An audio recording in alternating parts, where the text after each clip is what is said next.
Dear students, welcome to RMS education. আজকের এই সেশনে আমি তোমাদের রিজনিং থেকে একটা ইম্পর্টেন্ট প্র্যাকটিস সেট নিয়ে এসেছি। যেই সব টাইপের প্রশ্ন তোমাদের বিগত বছরের এন্ট্রান্স এক্সামে এসেছে সেই সব প্রশ্নের উপর বেস করে আজকের এই সেটটা বানানো হয়েছে।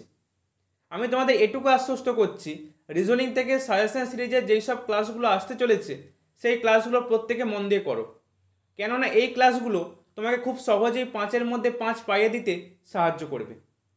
এবং সেশন শুরু করার আগে তোমাদের একটা কথা বলে রাখতে চাই, যারা ক্লাসগুলো দেখছো প্রত্যেকে ক্লাসগুলোকে লাইক করো এবং চ্যানেলটিকে সাবস্ক্রাইব করে বন্ধুদের মধ্যে ক্লাসগুলিকে শেয়ার করো, যাতে করে তোমার মতো তোমার বন্ধুও সরকারি কলেজে চান্স পেয়ে যেতে পারে, তাকেও এই সুযোগটা করে দিও। তাহলে চলো আজকের সেশন শুরু করা যাক। তাহলে ডিয়ার স্টুডেন্টস, আজকের ক্লাসের প্রথম প্রশ্ন কি রয়েছে দেখো। খুব ভালো করে কিন্তু প্রশ্নটা পড়বে এবং প্রশ্নটা বুঝবেও। এই টাইপের প্রশ্ন তোমাদের বিগত বছরে কিন্তু পরীক্ষায় এসেছে এবং এবছরও কিন্তু আসবে। দেখো, ওই select the right option that will replace the question mark and continue the pattern. মানে এখানে যে 4টে অপশন দেওয়া রয়েছে এই 4টে অপশনের মধ্যে থেকে একটা তোমাকে চুজ করতে হবে, যেটা এখানে বসালে প্যাটার্নটাকে কন্টিনিউ করবে। ঠিক আছে, তো এই প্রশ্নটা করার আগে তোমাদেরকে আমি একটা বিষয় একটু জানিয়ে রাখতে চাই, যেটা হলো দেখো, ক্লকওয়াইজ এবং অ্যান্টি ক্লকওয়াইজ। ক্লকওয়াইজ মানে ঘড়ির কাঁটার দিকে এবং অ্যান্টি ক্লকওয়াইজ মানে ঘড়ির কাঁটার বিপরীত দিকে। তো এই যে ডিস্টেন্সটা আমি এই যে ডিরেকশনটা দিলাম এটা মানে হচ্ছে ঘড়ির কাঁটার দিকে, কারণ ঘড়ির কাঁটা দেবে এইভাবেই যায়, তার মানে এটাকে আমি বলছি ক্লকওয়াইজ দিয়ে ডিনোট করছি। আর এই যে এটা বলছি এটা দেখো অ্যান্টি ক্লকওয়াইজ, ঘড়ির কাঁটা কিন্তু এরকমভাবে এই যে ঘড়ির কাঁটা দেখো এরকমভাবে কিন্তু যায় না, এটা হচ্ছে অ্যান্টি ক্লকওয়াইজ। ঠিক আছে, ঘড়ির কাঁটা বিপরীত দিকে, ঘড়ির কাঁটা এইভাবে ঘোরে, এইভাবে ঘুরে ঘুরে ঘুরে ঘুরে আসে, কিন্তু অ্যান্টি ক্লকওয়াইজ মানে ঘড়ির কাঁটা বিপরীত দিকে, ঘড়ির কাঁটা ওইদিকে ঘোরে না। আর এই যে প্রতিটা কোয়াড্রেন্ট এরও মারা যাবে কিন্তু 90 ডিগ্রি করে। ঠিক আছে, এক একটা ঘর কিন্তু 90 ডিগ্রি করে। ঠিক আছে, এবার দেখো প্রশ্নে কি বলছে। এইভাবে করলে কি হয় না, এই প্রশ্নে তোমরা নির্ভুল অ্যান্সার করতে পারো। এই ক্লকওয়াইজ এবং অ্যান্টি ক্লকওয়াইজ যদি এই ডিরেকশানে যদি তোমরা ফলো করে করো, খুব নির্ভুল একটা অ্যান্সার তোমরা কিন্তু পরীক্ষায় করে আসতে পারবে। প্রথমে দেখো, প্রথমে আমাদের কি রয়েছে, প্রথমে এখান থেকে এই যে ফিগারটা রয়েছে এই ফিগারটা এখান থেকে এখানে গিয়েছে, মানে দেখো এখানে একটা আমরা বিন্দু পাচ্ছি, এখানে আমরা একটা অ্যারো পাচ্ছি। তো দেখো বিন্দুটা প্রথমে এখানে ছিল, বিন্দুটা, এখন বিন্দুটা গেছে এখানেতে, তাই তো বিন্দু এখন এখানে গেছে, মানে কি এখান থেকে এখানে এসেছে, মানে ক্লকওয়াইজ ঘুরেছে, এখান থেকে এখানে এসেছে, মানে ক্লকওয়াইজ ঘুরেছে। কত ডিগ্রি গেছে, এই যেহেতু বলছে এই ঘরটা 90 ডিগ্রি, তখন 90 ডিগ্রি বিন্দুটা ক্লকওয়াইজ ঘুরেছে। তো লিখে নাও বিন্দুটার মাথায় 90 ডিগ্রি ক্লকওয়াইজ। আর অ্যারোটা দেখো, অ্যারোটা কিন্তু প্রথমে এখানে ছিল, অ্যারোটা প্রথমে কিন্তু এইখানে ছিল, সে এখন গেছে কোথায়, সে এখন উপরে চলে এসেছে, মানে এখন সে এখানে চলে এসছে অ্যারোটা, মানে সে দেখো এই দিকে এসছে, মানে সে এখান থেকে এইখানে এসছে, তাই তো। মানে এটা কোন ডিরেকশন, এটা হচ্ছে অ্যান্টি ক্লকওয়াইজ ডিরেকশন। এবং কত ডিগ্রি গেছে, তখন 90 ডিগ্রি গেছে, যেহেতু একটা ঘরে গেছে 90 ডিগ্রি, তার মানে এই অ্যারোটা কিন্তু 90 ডিগ্রি অ্যান্টি ক্লকওয়াইজের মুভমেন্ট হয়েছে। ঠিক আছে, এবার তুমি দেখে নাও প্রতিটা জায়গাতে এই বিন্দুগুলো যেখানে রয়েছে সেটা দেখো 90 ডিগ্রি ক্লকওয়াইজ ঘুরেছে এবং অ্যারোগুলো দেখো 90 ডিগ্রি অ্যান্টি ক্লকওয়াইজ ঘুরেছে। তাহলে এবার দেখো এই ফিগারে গেছে, মানে এবার ধরো অ্যারোটা এখান থেকে এখানে গেছে, মানে প্রথমে ধরো অ্যারোটা এখানে ছিল, এবার তাহলে অ্যারোটা কী বলেছে, অ্যারোটা 90 ডিগ্রি অ্যান্টি ক্লকওয়াইজ ঘুরে, মানে 90 ডিগ্রি অ্যান্টি ক্লকওয়াইজ ঘোরা মানে অ্যারোটা কিন্তু এই দিকে আসবে, মানে এইখানে এসে পৌঁছাবে। দেখো অ্যারোটা কিন্তু এখানে এসে পৌঁছেছে, তাই তো। আর এই যে বিন্দুটা, এই বিন্দুটা ধরো এখানে রয়েছে, তখন এখান থেকে সে 90 ডিগ্রি ক্লকওয়াইজ যায়, মানে সে এখানে আসবে। দেখো বিন্দুটা এখানেই এসেছে। এবার এই ফিগার থেকে এই ফিগারটায় গেছে, এই ফিগারটায় দেখো অ্যারোটা এখানে রয়েছে, অ্যারোটা যখন এখানে রয়েছে তো এই অ্যারোটা 90 ডিগ্রি অ্যান্টি ক্লকওয়াইজ যাবে, মানে এই দিকে আসবে, মানে এসে এখানে পৌঁছাবে। দেখো এখানেই পৌঁছেছে, দেখতে পাচ্ছ প্রত্যেকে। আবার দেখো বিন্দুটা, এই যে বিন্দুটা, এই বিন্দুটা মানে এই যে বিন্দুটা ছিল এই বিন্দুটা ক্লকওয়াইজ ঘুরে এখানে আসবে। দেখে নাও ক্লকওয়াইজ ঘুরেছে কিনা, মানে বিন্দুটা এখানে ছিল, এই ক্লকওয়াইজ ঘুরলে এখানে এসে পৌঁছাবে। দেখো এখানে এসে পৌঁছেছে, বোঝা গেল। এবার এই ফিগারটা থেকে এখানে গেছে, মানে এখন বিন্দু আছে এখানে, বিন্দু আছে এখন এখানে, তো এখানে আছে আমার 90 ডিগ্রি ক্লকওয়াইজ ঘুরবে বিন্দুটা, 90 ডিগ্রি ক্লকওয়াইজ মানে সে এই দিকে যাবে, এইদিকে দেখো মানে এখানে এসে পৌঁছাবে। দেখো এখানে এসেই পৌঁছেছে। আবার অ্যারোটা আছে এখানেতে, অ্যারোটা যখন এখানে আছে এই অ্যারোটা এবার 90 ডিগ্রি অ্যান্টি ক্লকওয়াইজ ঘুরবে, 90 অ্যান্টি ক্লকওয়াইজ ঘুরবে মানে এখানে ঘুরবে, এইদিকে যাবে মানে এখানে এসে পৌঁছাবে। দেখো এখানে এসেই পৌঁছেছে, ঠিক আছে। এবার তাহলে বিন্দু আছে এখানে, লাস্ট ফিনিশিংটা দেখো, বিন্দু আছে এখানে আর অ্যারো আছে এখানে, এখানে হচ্ছে অ্যারো আছে, এখানে অ্যারো আছে, এখানে বিন্দু আছে। তাই বিন্দুটা কি বলেছিলাম, 90 ডিগ্রি ক্লকওয়াইজ, 90 ডিগ্রি ক্লকওয়াইজ ঘোরা মানে বিন্দুটা এই পজিশনে এসে পৌঁছাবে, মানে বিন্দুটা এখন এই পজিশনে এসে পৌঁছাবে, তাই তো। আর অ্যারোটা ছিল এখানেতে, এই অ্যান্টি ক্লকওয়াইজ ঘুরবে, এই অ্যান্টি ক্লকওয়াইজ ঘুরবে মানে এ এখানে যাবে, মানে এ এখান থেকে এখানে এসে পৌঁছাবে, মানে এইখানে এসে পৌঁছাবে। দেখো এই ফিগারটা কোথায় রয়েছে, দেখো এই ফিগারটা অপশান সিতে আছে, অপশান সি হচ্ছে অ্যান্সার। বোঝা গেল প্রত্যেকের? তো এইভাবে যদি ক্লকওয়াইজ এবং অ্যান্টি ক্লকওয়াইজ এরকমভাবে ভেবে নিতে পারো, তুমি একটা নির্ভুল অ্যান্সার কিন্তু পরীক্ষায় করে আসতে পারবে, ঠিক আছে। তো প্রত্যেককে বলবো এই লজিকটা ভেবে কিন্তু অ্যান্সারটা করবে, এই লজিকটাকে ফলো করবে তোমরা, ঠিক আছে। চলো পরের প্রশ্নে, পরের প্রশ্নে কি বলছে দেখো, সেম টাইপের প্রশ্ন। এখানে দেখো, দেখো এটা থেকে এটা হয়েছে, এই ফিগারটা থেকে এই ফিগারটাতে এসেছে, তাহলে এই ফিগারটা থেকে কোন ফিগারটা আসবে। তোমরা যদি একটু ভালো করে লক্ষ্য করি, এই ফিগারটার প্রথমে ছিল একটা সার্কেল, তার ভেতরে ছিল একটা ট্রায়াঙ্গেল, ঠিক আছে। প্রথমে ছিল একটা সার্কেল, তার ভেতরে ছিল একটা ট্রায়াঙ্গেল, কিন্তু পরে কি হয়ে গিয়েছে, পরে এটা হয়ে গিয়েছে ওই সার্কেলটা ট্রায়াঙ্গেলের ভেতরে হয়ে গিয়েছে, সার্কেলটা ট্রায়াঙ্গেলের ভেতরে হয়ে গিয়েছে। তাহলে দেখো এখানে একটা মানে পঞ্চভুজ আছে, 1 2 3 4 5, সরি ষড়ভুজ রয়েছে, ষড়ভুজের ভেতরে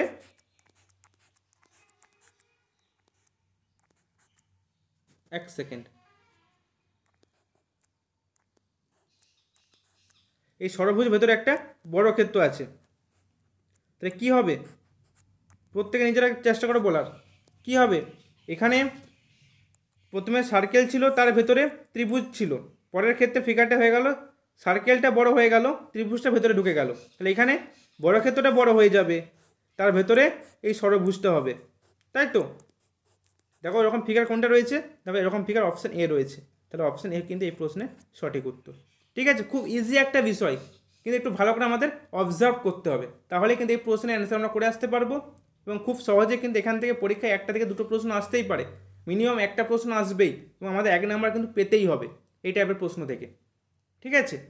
চলো নেক্সট প্রশ্নে, 3 নাম্বার প্রশ্নে বলছে দেখো এই যে এখানে ট্রায়াঙ্গেল ছিল, ট্রায়াঙ্গেলটা এখানে গিয়েছে, জাস্ট দেখো উল্টে গিয়েছে, তাই তো। তাহলে এখানে যেটা রয়েছে এই যে ফিগারটা, এই ফিগারটা কি হবে, এই ফিগারটা ছিল এরকম, ফিগারটা এরকম ছিল, তাহলে এই ফিগারটাকে আমাকে উল্টাতে হবে, এই ফিগারটাকে উল্টালে কীরকম ফিগার আসা উচিত, এরকম একটা ফিগার আসবে, তাই তো। দেখো এরকম ফিগার কোনটা রয়েছে, দেখো এরকম ফিগার রয়েছে অপশান বিতে, তো অপশান বি হচ্ছে সঠিক উত্তর। বোঝা গেল প্রত্যেকের, যে প্রথমে আমার একটা ত্রিভুজ ছিল, এই ফিগারটা দেখো ভালো করে, প্রথমে একটা ত্রিভুজ ছিল, পরে যে ফিগারটা গিয়েছে জাস্ট এই ত্রিভুজটা উল্টে গিয়েছে, তাহলে আমার এখানে রয়েছে একটা পঞ্চভুজ, তাহলে এই পঞ্চভুজটা আমার পরের এই ফিগারটা কী হবে, উল্টে যাবে, দেখো উল্টে যে এরকম হয়েছে, তো এই ফিগারটা কোনটা রয়েছে, অপশান বিতে রয়েছে, তাই অপশান বি হচ্ছে আমার সঠিক উত্তর। ক্লিয়ার প্রত্যেকের? চলো নেক্সট প্রশ্নে, নেক্সট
পরের প্রশ্নে কি বলছে দেখো, এবার ডিরেকশান টেস্ট থেকে প্রশ্ন দিয়েছে, ঠিক আছে। তো দেখো আমি তোমাদের কি বলেছিলাম যে আমরা যেরকম প্রশ্নের ডিরেকশান দেওয়া থাকবে সেই ডিরেকশান কিন্তু স্টেপ বাই স্টেপ ফলো করতে থাকবো। তো প্রথমে বলছে Ram walk 20 metre towards the north, মানে উত্তর দিকে রাম কিন্তু 20 মিটার যাচ্ছে। তাহলে দেখো একটু তোমাদের ডিরেকশানটা আমি বুঝিয়ে দিই। এদিকটা হচ্ছে নর্থ, এদিকটা হচ্ছে সাউথ, এদিকটা হচ্ছে ইস্ট, আর এদিকটা হচ্ছে ওয়েস্ট, ঠিক আছে। আর এদিকটা হচ্ছে তোমার নর্থ ওয়েস্ট, এক সেকেন্ড কালারটা একটু চেঞ্জ করে নিই। এদিকটা হচ্ছে নর্থ ওয়েস্ট, আর এদিকটা হচ্ছে north east.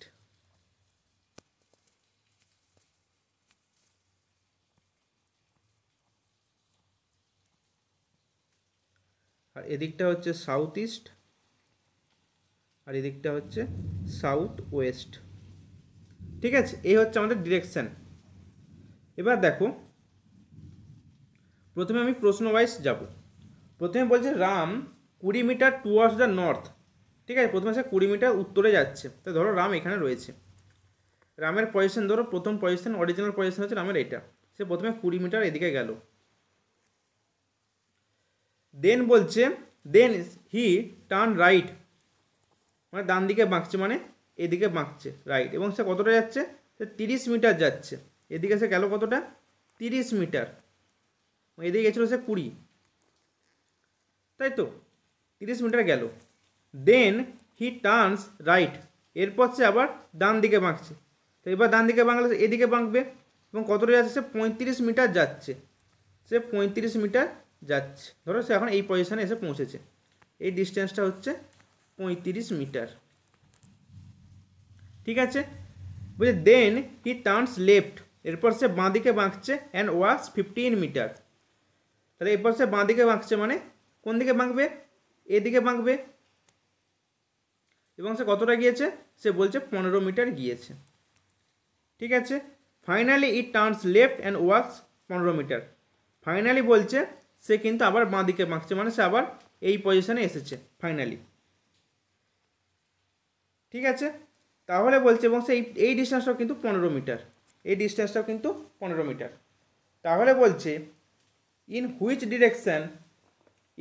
Direction and how many metres is he from the starting position. তাদের স্টার্টিং পজিশন ছিল এখানে। এবার তোমরা একটু ভালো করে লক্ষ্য করো, প্রত্যেকে বাইরে একটু বৃষ্টি হচ্ছে, একটু আওয়াজটা প্রত্যেকে কিন্তু কনসিডার করে নিও। তো এখন সে তার অরিজিনাল পজিশন ছিল কিন্তু এইটা, সে এখন বর্তমানে সে রয়েছে কিন্তু এইখানেতে, তাই তো। তাহলে এই যে ডিস্টেন্সটা কতটা, এই ডিস্টেন্সটা কিন্তু প্রশ্নে জানতে চেয়েছে, এবং সে এখন কোন দিকে রয়েছে, তার এখন পজিশনটা কোন দিকে এটা কিন্তু জানতে চেয়েছে। দেখো সে প্রথমে এদিকে ছিল, এখন সে এখানে রয়েছে, এখন রাম ধরো এখানে রয়েছে, এটা কোন দিক হচ্ছে, এটা ইস্ট হচ্ছে, ঠিক আছে। আমি অপশানটা পেয়ে গেলাম, কোন দিকটা পেয়ে গেলাম কিন্তু, যে ইস্ট আমার কিন্তু অপশানে থাকতে হবে। তার মানে দেখো প্রথমেই কিন্তু আমার অপশান এ এবং অপশান সি কিন্তু এলিমিনেট হয়ে যাচ্ছে। এবার আমাকে কত মিটার সে দূরে রয়েছে সেটা আমাকে বের করতে হবে। দেখো যেহেতু এইটা 30 মিটার, আমি বলতে পারি এই যে ডিস্টেন্সটা, এই ডিস্টেন্সটাও 30 মিটার আমি বলতে পারি, এই ডিস্টেন্স 30 মিটার। যেহেতু এইটা 30 মিটার, তাহলে এই যে ডিস্টেন্সটা পাচ্ছি, যেহেতু এখানটা এইটা 15 মিটার, তো এইটাও 15 মিটার হবে। তাহলে দেখো পুরো এই ডিস্টেন্সটা আমি কতটা পাচ্ছি, 30 প্লাস 15, 30 প্লাস 15 পাচ্ছি, তাই তো। টোটাল কত পাচ্ছি, টোটাল পাচ্ছি 45 মিটার, এবং তার দিকটা কোন দিকে হচ্ছে, 45 মিটার ইস্ট হচ্ছে, মানে অপশান ডি হচ্ছে সঠিক উত্তর। বোঝা গিয়েছে প্রত্যেকের। ডিরেকশান টেস্ট কিন্তু খুব ইজি, এবং আমাদের কিন্তু সবথেকে বড় ব্যাপার যেটা হচ্ছে আমাদের ডিরেকশান সম্পর্কে কিন্তু জ্ঞান থাকা দরকার। ডিরেকশান সম্পর্কে জ্ঞান ভুলভাল থাকলে কিন্তু তুমি ভুলভাল অ্যান্সার করে আসবে, ঠিক আছে। তাহলে অ্যান্সার কি পেলাম, 45 মিটার ইস্ট। ক্লিয়ার প্রত্যেকের। চলো নেক্সট প্রশ্নে। পরের প্রশ্নে দেখো আরও একটা ডিরেকশান টেস্ট থেকেই প্রশ্ন রয়েছে। বলছে if A is to the south of B and C is to the east of B. আচ্ছা, দেন বলছে in which direction is A with respect to C. ঠিক আছে, দেখো প্রথমে কি বলেছে, প্রথমে বলছে A is to the south of B, মানে বি এর সাউথে এ আছে, তার মানে ধরে নাও বি যদি এখানে থাকে, এ তাহলে এখানে থাকবে। ক্লিয়ার? এটা প্রত্যেকের ক্লিয়ার হয়েছে যে বি যদি এই পজিশনে থাকে তাহলে এ থাকবে ঠিক তার নিচে, মানে সাউথে। বি এর সাউথ হচ্ছে এ। এবং বলছে and C is to the east of B, এবং সি আছে বি এর ইস্টে। বি এর ইস্ট কোন দিক? বি এর ইস্ট হচ্ছে এদিক। ধরো বিটা উত্তর দিকে মুখ করে দাঁড়িয়ে রয়েছে, তাহলে এখন বি এর সাউথ এই দিকটা হচ্ছে নর্থ, সাউথ, ইস্ট, ওয়েস্ট। বোঝা গেল?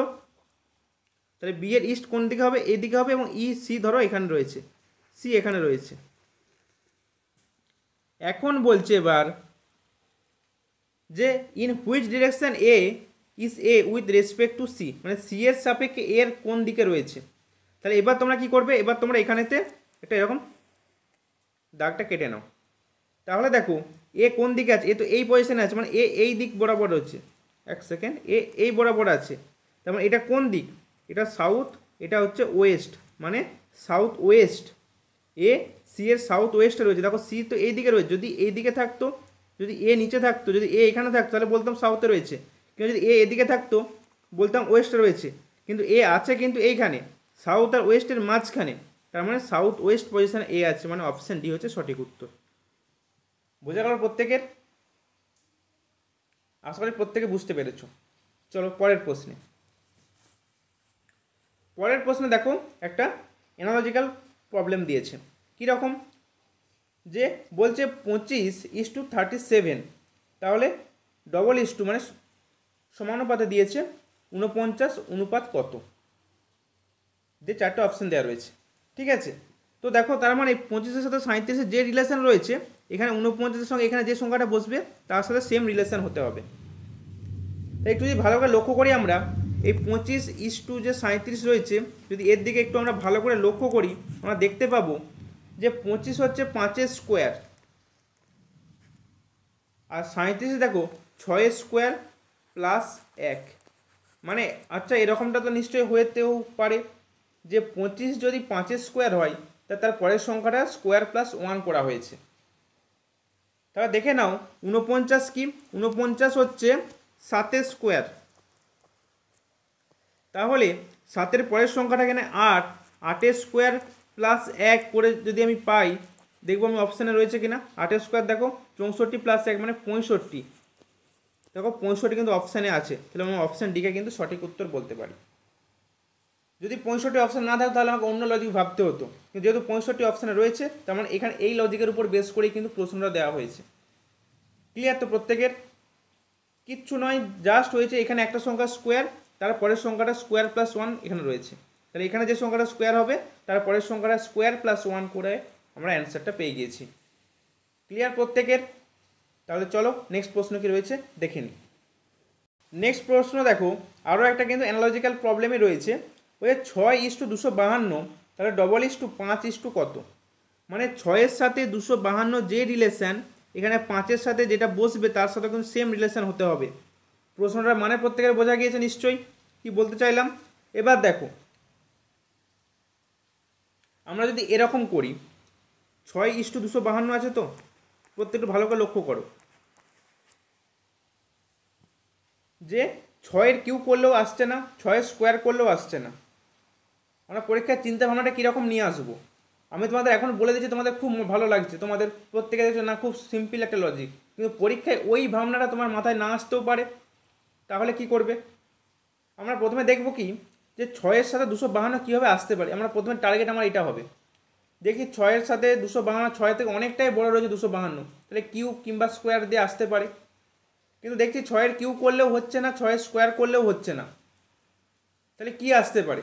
আচ্ছা আমরা এটা যদি ভেবে নিই যে 6-এর কিউ করি প্লাস 6-এর কিউয়ের সাথে যদি 6-এর স্কোয়ারকে যোগ করে দিই, দেখো 6-এর কিউ হচ্ছে 216, 6-এর স্কোয়ার হচ্ছে 36। দেখো তো পাচ্ছ কি না? দেখো 216 প্লাস 36 করলে 252 কিন্তু আসছে।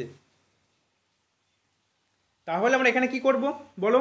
5-এর কিউ প্লাস 5-এর স্কোয়ার, তাই তো 5-এর কিউ হচ্ছে 125 প্লাস হচ্ছে 5-এর স্কোয়ার হচ্ছে 25, মানে হচ্ছে অ্যান্সার কি হবে?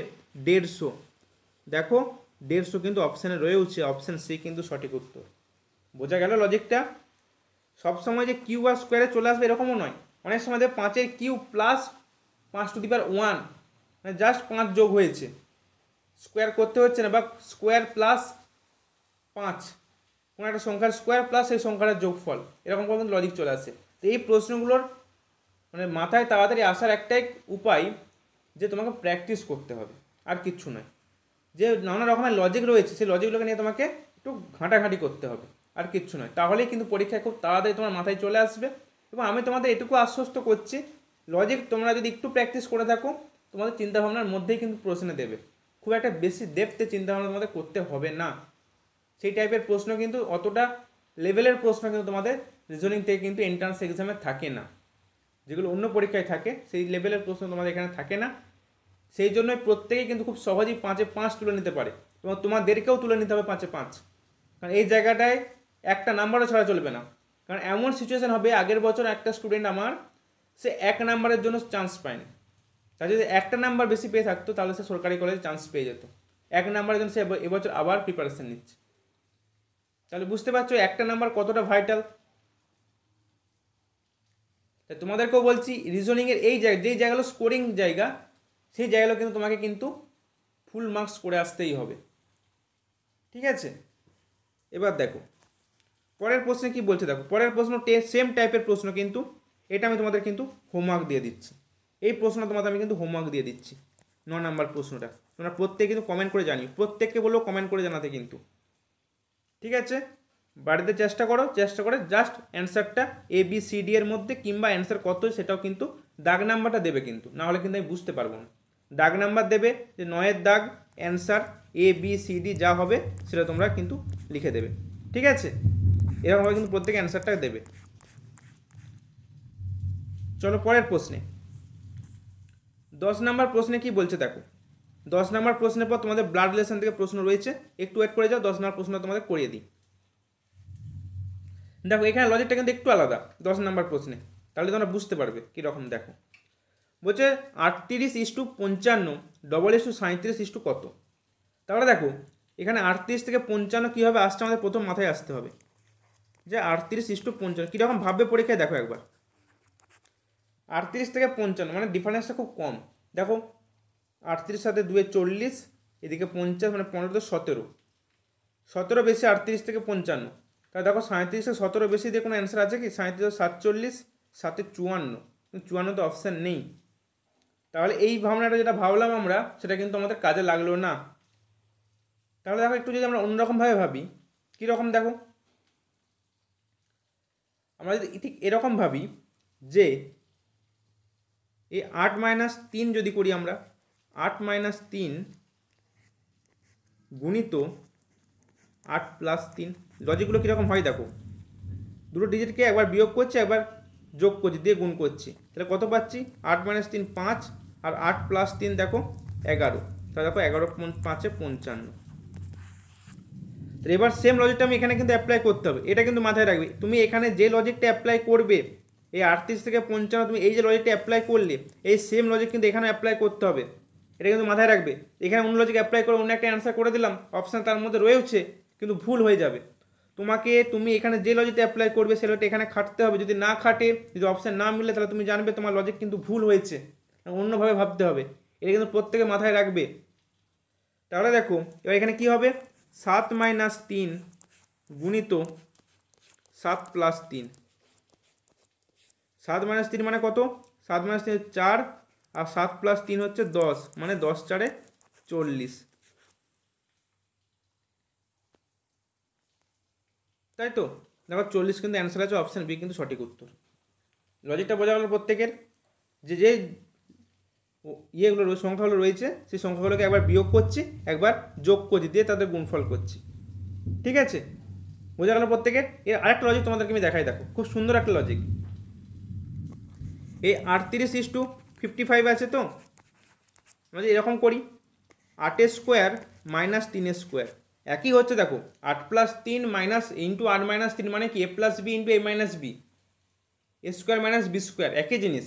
ঠিক আছে, আর কিচ্ছু। দেখো 64 - 9 মানে হচ্ছে 55।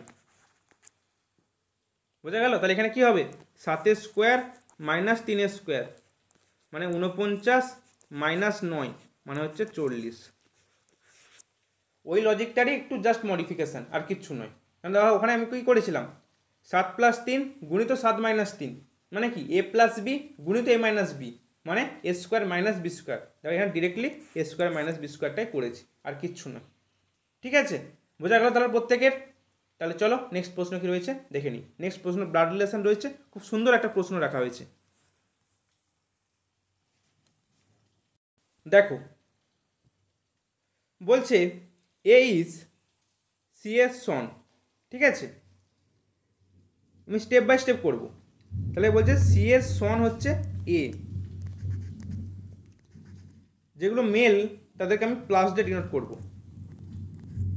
ঠিক আছে, এবং বলছে C and Q are sister, মানে সি আর কিউ হচ্ছে একই জেনারেশনে, এরা দুজনের সিস্টার, মানে এটা ফিমেলকে আমি মাইনাস চিহ্ন দিয়ে ডিনোট করছি। ঠিক আছে, এবার বলছে Z is Q's mother, Q এর মা জেড। তাহলে বলো কিউ এর মা যদি জেড হয় নিশ্চয়ই সি এর মাও জেড হবে, কেননা সি আর কিউ দুজনেই বোন। তাহলে এদের মা হচ্ছে, মানে এদের আগের জেনারেশন জেড, যেহেতু জেড ফিমেল মা, সেজন্য আমি মাইনাস দিয়ে ডিনোট করলাম। এবার বলছে P is son of Z, জেডের সন পি, তার মানে এরা যে দু বোন, এদের একটা ভাইও রয়েছে, যেটা হচ্ছে পি, তার মানে এটা ভাইটা এদের জেনারেশনই হবে। পিটা এখানে রইল, যেটা বলেছে পি সন মানে যেহেতু মেল সেজন্য আমি প্লাস দিয়ে ডিনোট করলাম। এখন বলছে how is P related to A, মানে পি এর কে হয়। তাহলে দেখো পি তাহলে এর কে হবে, এ হচ্ছে সি এর ছেলে আর পি হচ্ছে সি এর ভাই, তার মানে পি এর কে হচ্ছে, দেখো মামা হচ্ছে, তাই তো, মানে ম্যাটারনাল আঙ্কেল হচ্ছে, অপশান ই হচ্ছে। বোঝা গেল প্রত্যেকের? এইভাবে ট্রি মেথডে করবে প্রত্যেকে, দেখবে খুব সহজে কিন্তু তোমরা অ্যান্সার করে নিতে পারবে। আমি আরেকবার তোমাদেরকে বলে দিই, দেখো খুব ইজি ব্যাপার, আর কিচ্ছু নয়। বলছে এ হচ্ছে সি এর সন, তাহলে সি এর নিচের জেনারেশনে আমি সনকে রাখি। তাহলে সি যেহেতু এ যেহেতু সি এর সন, তাহলে এ হচ্ছে ছেলে, তাই আমি প্লাস দিয়ে ডিনোট করলাম। এই প্লাস ব্যাপারটা তোমাদের এই প্রশ্নের ক্ষেত্রে দরকার লাগে না, কিন্তু অনেক সময় অনেক প্রশ্ন এরকম দিয়ে দেয় যে এই ফ্যামিলিতে কতগুলো মেল মেম্বার রয়েছে, এটা তুমি ছকটা করে নিলে এরকম, যে তোমাকে প্রশ্ন হয়তো দিয়েছে যে ফ্যামিলিটাতে কতগুলো মেল মেম্বার রয়েছে বা কতগুলো ফিমেল মেম্বার রয়েছে, তখন তোমার কাউন্ট করতে সুবিধা হবে না, তোমাকে আবার ভাবতে হবে। ঠিক আছে, তো এইটা সেই প্রশ্ন নয়, এখানে তোমার কাজে লাগছে না অতটা, কিন্তু তোমার কিন্তু জেন্ডার ডিটারমাইন করতে কিন্তু অনেক সময় কাজে লাগতে পারে। তো আপাতত তোমরা দেখতে থাকো। এবার বলছে C and Q are sister, C and Q sister মানে দুজনে কিউটাকে আমি সি এর পাশেই রাখবো, একই জেনারেশনে রাখবো, যেহেতু সিস্টার যেহেতু ফিমেল সেজন্য আমি মাইনাস দিয়ে ডিনোট করেছি। এবার বলছে Z is Q's mother, Q এর মা যদি জেড হয় নিশ্চয়ই সি এর মাও জেড হবে, কারণ সি আর কিউ দুজনেই বোন, তাহলে দুজনের মা হচ্ছে জেড, যেহেতু জেড মা সেই জন্য ফিমেল, সেই জন্য নেগেটিভ চিহ্ন দিয়ে আমি ডিনোট করলাম। এবার বলছে P is son of Z, মানে জেদের একটা পুত্র আছে বা ছেলে আছে, সে হচ্ছে পি, তার মানে জেডের সি আর কিউ মেয়ে, এদের একটা ছেলেও রয়েছে, তার মানে এদের জেনারেশনেই হবে, সেজন্য দেখো এখানে পিটা লিখেছি, যেহেতু ছেলে সেই জন্য প্লাস দিয়ে ডিনোট করেছি। এবার বলছে how is P related to A, P এর কে হয়, তাহলে কে হচ্ছে এর মা হচ্ছে সি, বা এর মায়ের ভাই হচ্ছে পি, তাহলে মায়ের ভাই তোমার কে হবে, মামা হবে, তাহলে অপশান সি হয়েছে maternal uncle.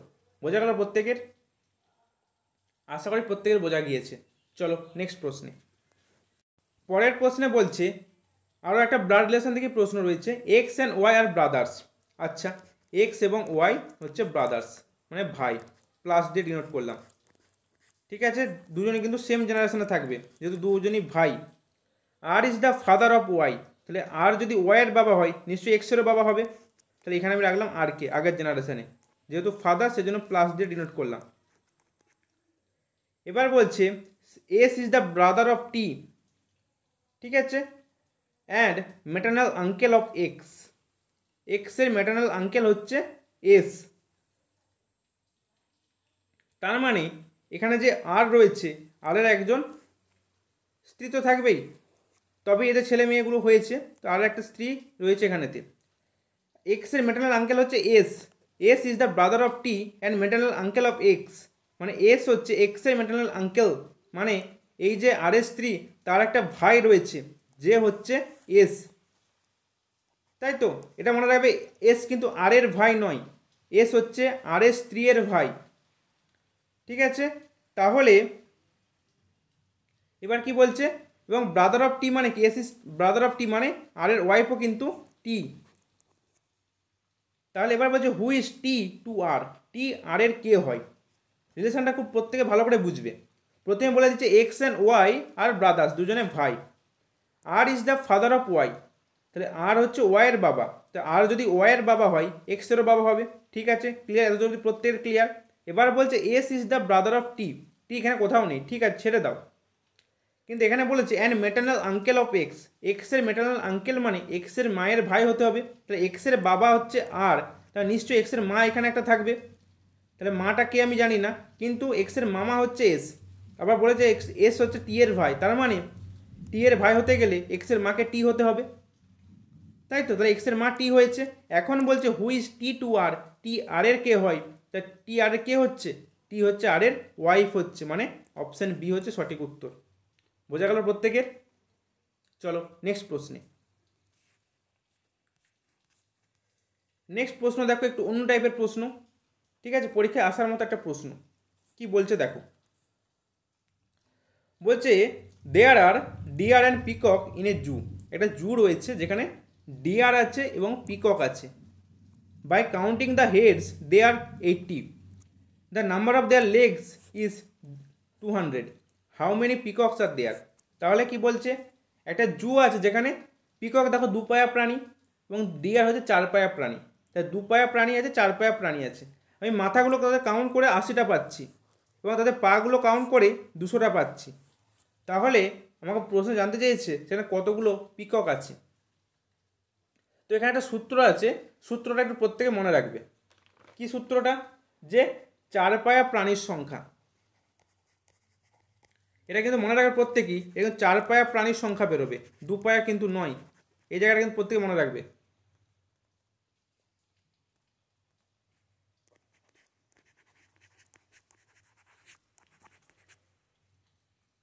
Leg by 2 minus হচ্ছে হেড, ঠিক আছে, এটা হচ্ছে সূত্রটা।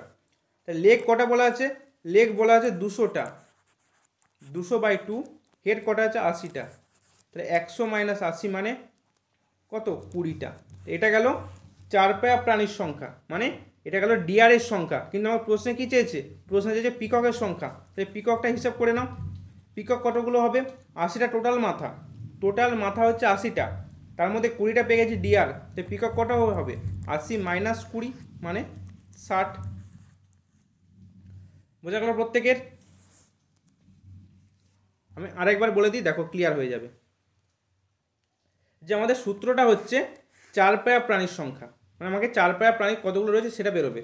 তার সূত্র হচ্ছে কি লেগ বাই 2 মাইনাস হেড, যতগুলো লেগ থাকবে সেটাকে 2 দিয়ে ভাগ করো, দিয়ে হেড থেকে মাইনাস করে দাও। 200টা লেগ আছে, 200কে 2 দিয়ে ভাগ করেছি, ভাগ করে 100 পেয়েছি, 100 থেকে হেডটা মানে 80টা বিয়োগ করেছি, 20টা পেয়েছি, মানে এটা পেলাম আমি ডিয়ারের সংখ্যা। কিন্তু আমাকে প্রশ্ন যে পিকক কতগুলো রয়েছে, তো পিকক কতগুলি হবে, টোটাল মাথা 80টা, তার মধ্যে 20টা মাথা চলে যাচ্ছে ডিয়ারের জন্য, সেখান থেকে তাহলে 80 থেকে 20টা বাদ দিয়ে দাও, 60 পড়ে রইল, 60টা হয়ে যাবে পিককের সংখ্যা। ক্লিয়ার প্রত্যেকের? আশা করি প্রত্যেকের ক্লিয়ার হয়েছে। চলো পরের প্রশ্নে। পরের প্রশ্ন দেখো, খুব একটা অন্য টাইপের প্রশ্ন, ঠিক আছে, কিন্তু এই টাইপের প্রশ্ন তোমাদের পরীক্ষায় কিন্তু আসতে পারে, সেজন্য তোমাদেরকে আমি দিয়েছি। বলছে ইফ পি ডিনোটস মাল্টিপ্লিকেশন, মানে পি ফর, মনে রাখবে এটার মানে হচ্ছে, পি মানে হচ্ছে গুণিত, মাল্টিপ্লিকেশন। টি ডিনোটস সাবস্ট্রাকশন, মানে টি মানে হচ্ছে minus, subtraction. M denotes addition, মানে এম মানে হচ্ছে প্লাস, এবং বি ডিনোটস ডিভিশন, বি মানে হচ্ছে ভাগ। দেন তোমাকে এই যে ইকুয়েশনটা দিয়েছে, ইকুয়েশনটার মান বের করতে হবে। দেখো প্রত্যেকে ভালো করে দেখো, যেখানে বি থাকবে সেখানে আমরা ভাগ চিহ্ন বসাবো, যেখানে পি থাকবে সেখানে আমরা গুণ চিহ্ন বসাবো, যেখানে টি থাকবে সেখানে আমরা মাইনাস চিহ্ন বসাবো, এবং যেখানে এম থাকবে সেখানে আমরা প্লাস চিহ্ন বসাবো। বোঝা গেল প্রশ্নটার মানেটা কি? এটা হচ্ছে প্রশ্নটার মানে। এবার দেখো 28b মানে ভাগ বসাবো, বি এর জায়গায় ভাগ চিহ্ন বসাবো, 7 পি রয়েছে, পি মানে গুণ চিহ্ন বসাবো, 8 রয়েছে 8 লিখে নেব, টি মানে মাইনাস, মাইনাস চিহ্ন দেবো, 6 রয়েছে 6 লিখে নেব, এম মানে প্লাস, প্লাস বসাবো, এবার 4 রয়েছে 4টা লিখে নেব। ঠিক আছে, এবার আমার আর কিচ্ছু নয়, জাস্ট সরল করব। তো আমরা কি জানি, প্রথমে হচ্ছে ভাগের কাজ, মানে প্রথমে 28 ভাজিত 7 করতে হবে, মানে 4 গুণিত 8 মাইনাস 6 প্লাস 4। এবার গুণের কাজ, মানে 32 মাইনাস 6 প্লাস 4, তো মাইনাস 6 প্লাস 4 হচ্ছে -2, মানে হচ্ছে এখান থেকে পেয়ে যাবো 32 মাইনাস 2 মানে 30। অপশান বি হচ্ছে সঠিক উত্তর। বোঝা গেল প্রশ্নের প্যাটার্নটা? খুব ইজি একটা প্রশ্ন, কিন্তু প্রশ্নটা যদি আমরা প্র্যাকটিস করে না থাকি তাহলে পরীক্ষা গিয়ে কিন্তু আমরা ঘাবড়ে যেতে পারি। আর কিচ্ছু নয়, জাস্ট যার দেওয়া থাকবে সেগুলোকে আমি বসিয়ে নেব, আর কিচ্ছু নয়। এরকম করে আগে তুমি বসিয়ে নেবে যে পি সমান বলা আছে মাল্টিপ্লিকেশান, পি মানে হচ্ছে গুণ চিহ্ন, টি সমান বলা আছে সাবস্ট্রাকশন, টি মানে বিয়োগ চিহ্ন, এম সমান বলা আছে অ্যাডিশন মানে এম মানে যোগ চিহ্ন, আর বি সমান বলা আছে ডিভিশন মানে বি সমান হচ্ছে ভাগ চিহ্ন। ব্যাস, এবার যেখানে বি টি এম পি পাবো চিহ্নগুলো বসিয়ে দেবো, ব্যাস আমি অ্যান্সার পেয়ে যাব। এবার সরল করবো, সরল করলে অ্যান্সার পেয়ে যাব। ক্লিয়ার প্রত্যেকের? নেক্সট প্রশ্ন দেখো, এটা আজকের সেশনের শেষ প্রশ্ন, একই প্যাটার্নের প্রশ্ন, জাস্ট একটু আলাদা, আর কিচ্ছু নয়। এখানে দেখো, এখানে একদম কিন্তু এখানে গুণ ভাগ বলে দিয়েছে। এখানে বলছে এই গুণ চিহ্ন মানে হচ্ছে ভাগ, মাইনাস চিহ্ন মানে বলছে গুণিত, ভাগ চিহ্ন মানে বলছে প্লাস, এবং এই প্লাস মানে বলছে মাইনাস। তাহলে যেখানে আমরা এই চিহ্নগুলো পাবো সেখানে আমরা এই চিহ্নগুলো বসাবো এরপর। ক্লিয়ার? তাহলে দেখো, প্রথমে রয়েছে ব্র্যাকেটের মধ্যে 3 লিখে দেবো, মাইনাস মানে কি গুণ, 3 গুণিত দেবো, 15 লিখে দেবো। এবার ভাজিত মানে কি লেখা আছে দেখো, ভাজিত মানে প্লাস দেবো, প্লাস 19। এবার গুণ আছে, গুণ মানে কি বলেছে, গুণ মানে ভাজিত দেবো 8 দেবো, প্লাস মানে কি বলা আছে মাইনাস দেবো 6 দেবো। এবার আমার হচ্ছে জাস্ট ক্যালকুলেশন।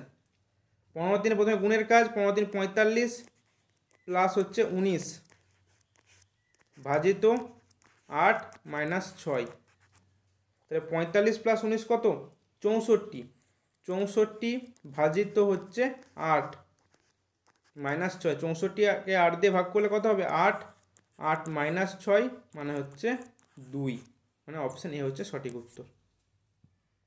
বোঝা গেল প্রত্যেকের কি বললাম? শুধু এখানে যে চিহ্নগুলো বলা ছিল সেই চিহ্নগুলোর জায়গায় আমি এই চিহ্নগুলো বসিয়েছি, আর কিচ্ছু নয়, দিয়ে এই সরলটা আমি সলভ করে নিয়েছি। সরলটা সলভ করেছি কোন পদ্ধতিতে, ভি বদমাস এ রুলেতে। ঠিক আছে, আশা করি প্রত্যেকের বোঝা গিয়েছে। তো ডিয়ার স্টুডেন্টস, এই ছিল আজকের সেশন। আর সবশেষে তোমাদের একটা কথা জানিয়ে রাখতে চাই, তোমাদের এএনএম-জেএনএম এন্ট্রান্স এক্সাম 2024কে লক্ষ্য করে আমরা একটা মক টেস্ট ব্যাচ শুরু করে দিয়েছি, যেই ব্যাচের কোর্স ফি মাত্র 99 টাকা, যেখানে তোমরা প্রতিটা সাবজেক্টের চ্যাপ্টার অনুযায়ী মক টেস্ট পাবে। এখনও সময় রয়েছে চ্যাপ্টার অনুযায়ী মক টেস্ট প্রিপারেশান নেওয়ার জন্য, চ্যাপ্টার অনুযায়ী মক টেস্ট, ঠিক আছে, এবং ফুল মক টেস্ট 15টা ফুল মক প্লাস হচ্ছে চ্যাপ্টার অনুযায়ী মক টেস্ট, এই দেওয়ার জন্য কিন্তু তোমাদেরকে মাত্র 99 টাকা কিন্তু পেমেন্ট করতে হবে। এই ভিডিও ডেসক্রিপশানে আমার টেলিগ্রাম গ্রুপের লিঙ্ক এবং হোয়াটসঅ্যাপ গ্রুপের লিঙ্ক দেওয়া রয়েছে, প্রত্যেকে জয়েন হয়ে যেও, পুরো ডিটেলসে জানতে পেরে যাবে কোর্সটা সম্পর্কে। এছাড়া যদি কারো কোনো ডাউট থেকে থাকে এরপরেও, তারা আমাকে এই নাম্বারে কিন্তু সরাসরি যোগাযোগ করতে পারো।